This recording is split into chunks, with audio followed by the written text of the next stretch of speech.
Guys, welcome back to my YouTube channel. Myself Soni. और आज के इस वीडियो में हम post independence Indian English poetry के बारे में डिस्कस करने वाले हैं। तो चलिए इस वीडियो को स्टार्ट करते हैं। Post independence Indian English poetry are those poetry that are published और written from 1947 onwards by the poet of Indian origin writing in English language.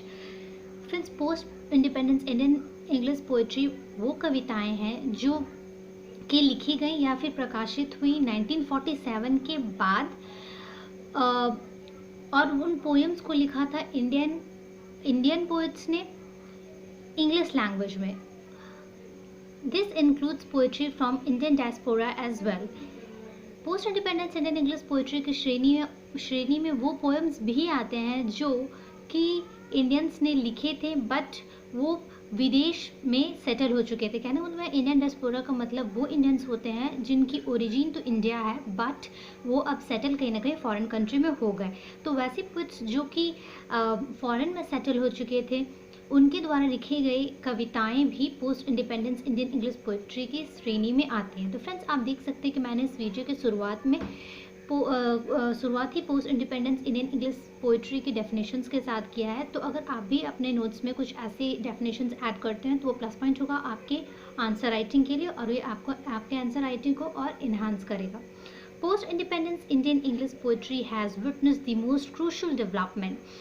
स्वतंत्रता के बाद जो भी पोएम्स लिखी गई ना उनमें एक बहुत ही बड़ा बदलाव था, चेंज था और डेवलपमेंट था। It is a new genre to which even the English readers look with curiosity. अब ये एक नई शैली बन चुकी थी जिनकी तरफ इंग्लिश पढ़ने लिखने समझने वाले लोग भी क्यूरियोसिटी के साथ देखते थे, क्योंकि आज़ादी के बाद अब जो पोएम्स लिखी जाने लगी थी उसमें बहुत तरीके की चेंजेस आ गई थी। Tradition wise, language wise, style, diction, tone, theme में हर क्षेत्र में बदलाव था।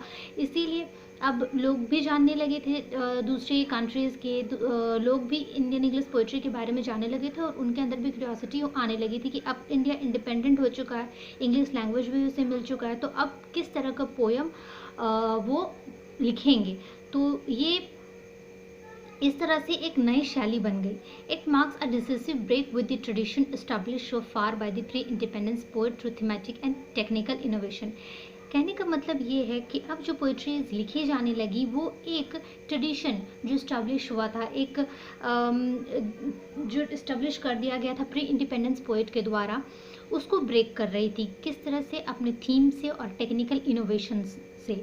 मतलब कि जो पहले प्री इंडिपेंडेंस इंडिया में जो पोएट्री लिखी जा रही थी उसमें उनके थीम्स अलग थे, उनके स्टाइल अलग थे।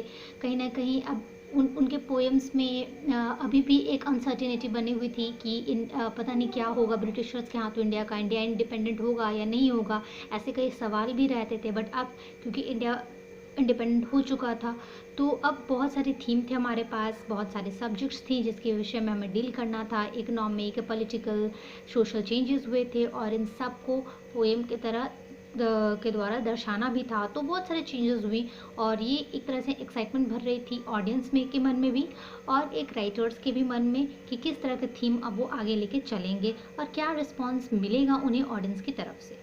तो the post independence poet freed themselves from the clutches of Englishness and have started writing in Indian manner.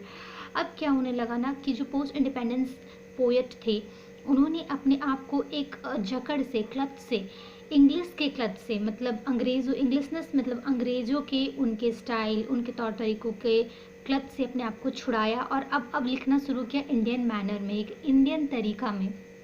अब जो हो रहा था वो इंडिया से रिलेटेड, इंडिया का मैनर में लिखा जाने लगा। They have evolved idiom of their own.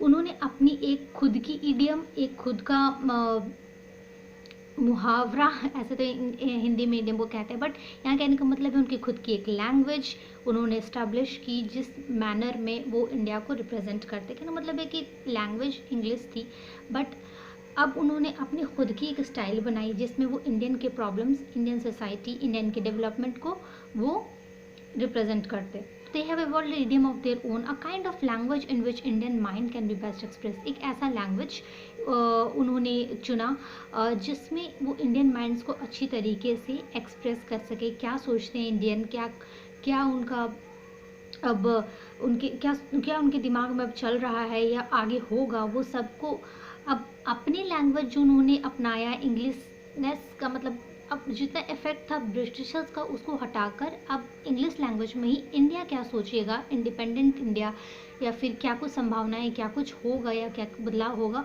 वो अपने लैंग्वेज में उन्होंने अपने पोइम्स में लिखना स्टार्ट किया। तो चलिए फ्रेंड्स, अब हम features of post independence Indian English poetry के बारे में भी जान लेते हैं कि आखिर क्या क्या फीचर्स, ट्रेंड्स थी जो Indian English poetry of post independent India में दिखती है। तो सबसे पहला पॉइंट है, modern English poetry have feature like free words, non rhyming with irregular words. अब जो मॉडर्न इंग्लिश पोएट्री लिखी जाने लगी, जो आज़ादी के बाद लिखी जाने लगी, वो एक फ्री वर्ड्स की तरह हुआ करती थी। वर्ड्स का मतलब होता है पोएम, और वैसी पोएम्स जिसमें कि राइम या रिदम नहीं हुआ करता था, वो non rhyming with irregular words हुआ करती थी। जहाँ तक थीम की बात है, theme are more intellectual than emotive. अब जो थीम्स लिखी जाने लगी वो बहुत हद तक बौद्धिक हुआ करती थी, भाव मतलब हार्ट वार्मिंग या भावपूर्ण नहीं हुआ करती थी। अब जो है वो इंटेलेक्चुअल थीम्स पे होते थे, जो बौद्धिक थीम्स पे, जो रियलिटी है प्रेजेंट है उस थीम्स में हुआ करते थे। Stream of consciousness, a literary style in which characters thought, feeling and reaction are depicted in continuous flow. Stream of consciousness एक इम्पॉर्टेंट फीचर रहा इस समय के पोएम में। एक लिटरेरी स्टाइल है जिसमें कि कैरेक्टर्स के थॉट, एक कैरेक्टर क्या सोच रहा है, उसकी फीलिंग्स और उसके रिएक्शन, कोई भी एक्शन के अगेंस्ट वो डिपिक्ट किया जाता था कॉन्टिन्यूअस फ्लो में। It questions the order of society. आपकी पोएम्स जो है वो सोसाइटी को क्वेश्चन करना स्टार्ट करती हैं, क्योंकि अब एक नया इंडिया बन चुका था, तो अब का जो सोसाइटी है वो काफ़ी डिफरेंट थी, जाहिर सी बात है, जो ब्रिटिश रूल में थी, तो उसको क्वेश्चन करना स्टार्ट करती है। Poem are written about the topics that are concrete as education, war, women etcetera, rather than those which are abstract like truth, moral and beauty etcetera. आपकी जो पोएम्स लिखी जाने लगी ना, वो एक ठोस टॉपिक्स के बारे में लिखी जाने लगी। कहने का मतलब है वो टॉपिक्स जो अब इंडिपेंडेंट इंडिया की ज़रूरत थी, लाइक अब हम इंडिया इंडिपेंडेंट हो चुका था, तो अब जो मेन मुद्दे हैं उन टॉपिक्स पे लिखी जाने लगी। जैसे कि एजुकेशन बहुत बड़ा मुद्दा था, अभी भी इंडिया फ्री हुआ था, अब क्या कुछ एजुकेशन पॉलिसीज़ होनी चाहिए थी, क्या कोई इम्प्रूवमेंट हो सकता था एजुकेशन में, वो था। वॉर देखा था अभी एक तरह से इंडिया ने, उसके बारे में। वुमेंस का टॉपिक बहुत ज़्यादा बड़ा था, बिकॉज अगर आप स्ट्रगल देखेंगे इंडिया का फ्रीडम के लिए, तो उसमें वुमेंस का भी बहुत बड़ा रोल था। तो ये सब, rather than those which are abstract like truth, moral and beauty। कहने का मतलब है कि अब जो पोएम लिखी जाने रही थी, मैंने बताया वो ठोस टॉपिक पे था, जो प्रेजेंट टॉपिक पे था, जो प्रेजेंट नीड है वैसे टॉपिक्स पे था, rather than abstract। मतलब वैसे पोएम्स अब नहीं लिखी जा रही थी जो कि मेटाफिजिकल थी, जिन्हें आप देख नहीं सकते, सिर्फ महसूस किया जा सकता, like love, truth, beauty etcetera. अब वैसी पोएम्स लिखी जा रही थी जिसके बारे में लिखना सच में ज़रूरी था, ताकि डेवलपमेंट हो सके, लाइक एजुकेशन के बारे में, वॉर के बारे में, वुमेन के बारे में, ठीक है। Then there are also themes of identity crisis. हाँ, आपकी जो पोएम्स लिखी जाने लगी उसमें सबसे मेन मुद्दा तो आइडेंटिटी क्राइसिस, यानी कि पहचान के अभाव का था। अभी अभी इंडिया इंडिपेंडेंट हुआ था, अभी अपना पहचान बनाना बाकी था इंडिया को एज अ नेशन, तो वो एक टॉप थीम बहुत ही प्रमुखता से दिखाया गया पोएम्स में। And the poets were trying to establish the individualistic contribution to English poetry. अब जो पोएट्स पोएम लिखना स्टार्ट किए, वो अपने इंडिविजुअल कंट्रीब्यूशन को दिखाना चाह रहे थे कि हाँ, उनके व्यक्तिगत कंट्रीब्यूशन क्या रही है इंग्लिश पोएट्री में, बिकॉज अब उनका खुद का स्टैंड क्या रहा पूरे स्ट्रगल के दौरान, उस सबको वो पोएट्री के द्वारा दिखाना स्टार्ट करने लगे। Now this phase encompass a lot of theme and variation. तो अब बहुत सारे थीम्स हम लोग को मिल चुके थे। अब हम लोग पहले जो प्री इंडिपेंडेंस में पोएट्री लिखते थे वो सिर्फ फ्रीडम के लिए या फिर एक रेजिस्टेंस की भावना में ब्रिटिशर्स को लेके, बट अब तो हम इंडिपेंडेंट हो चुके थे, तो अब बहुत वाइड एरिया हो गया था थीम के लिए। अब हर मुद्दों पे अपने देश के लिए हमें सोचना था, एजुकेशन के बारे में हो सकता था, बेटर करना है, फिर अपना पॉलिटिक्स, सोशल, इकोनॉमिक कंडीशन, और वो सब को पोएम में दिखाया जाता था। Like some poet used it as an autobiographical medium, other used it to highlight the ill practices of society. Using multiple theme in a single poetry is one of the trend of the modern Indian English poetry. अब क्या हो कि अब जो poets थे, पहले तो pre independence में यही नहीं पता था कि आज़ाद होगा नहीं होगा, क्या होगा आगे। एक कंट्रोल में, एक ब्रिटिशर्स के कंट्रोल में है इंडिया। तो तब तो सिर्फ आज़ादी के बारे में लिखी जाती थी कि पहले फ़िलहाल आज़ाद हो जाए, बट अब जब हम आज़ाद हो चुके थे तो अब सोसाइटी की प्रैक्टिसेस को, प्रथाओं के बारे में लिखी जाने लगी, क्या क्या प्रॉब्लम्स हैं, कैसे उनसे निपटना है, और using multiple themes, different different themes एक ही पोएम में दिखाना, ये भी एक ट्रेंड हो चुका था मॉडर्न इंडियन इंग्लिश पोइट्री से, ताकि बहुत सारे टॉपिक्स को हम एक ही पोएम में कवर, मतलब बहुत सारे प्रॉब्लम प्रैक्टिसेस को हम एक ही पोएम में दिखा सके, लोगों का ध्यान केंद्रित कर सके। इसीलिए डिफरेंट डिफरेंट थीम्स को यूज़ किया जाने लगा in a single poetry is one of the trend of the modern Indian English poetry. तो फ्रेंड्स, आपने देखा कि पहले मैंने इस नोट में डिफाइन किया पोइट्री को, उसके बाद उनके फीचर्स के बारे में लिखा है। आइए अब हम आगे इम्पॉर्टेंट जो पोएट्स के बारे में डिस्कस कर लेते हैं।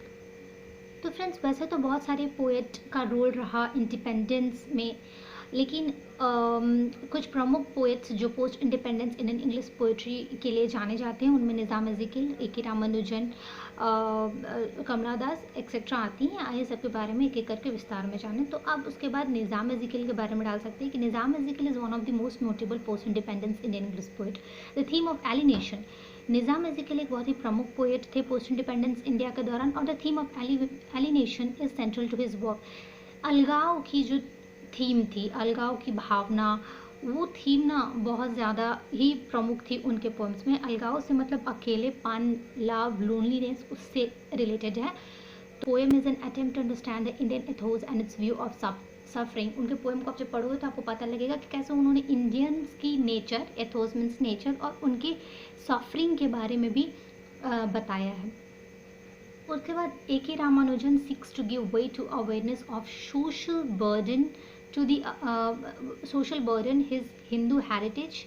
The poet tries to juxtapose ancient Hindu ethos with situation of modern man. A.K. Ramanujan ने भी सोसाइटी और उनके प्रॉब्लम्स, सोसाइटी पर जो बोझ पड़ रहा है उसके बारे में अवेयर कराया था, और अपने हिंदू विरासत के बारे में भी उन्होंने काफ़ी कुछ लिखा है। And the poet tries to juxtapose, ये जक्स्टापोज का मतलब होता है जोड़ना। दिखाते थे अपने पोएम्स में कि कैसे हिंदू नेचर का जुड़ाव मॉडर्न मैन के सिचुएशन के साथ अभी भी है, उनके पोएम में वो दिखता था। Equally concern with native heritage is R Parthasarathy, who after a brief sojourn in England returned to soil and published Rough Passage, which hold forth love as a reality and provides the promise of belonging.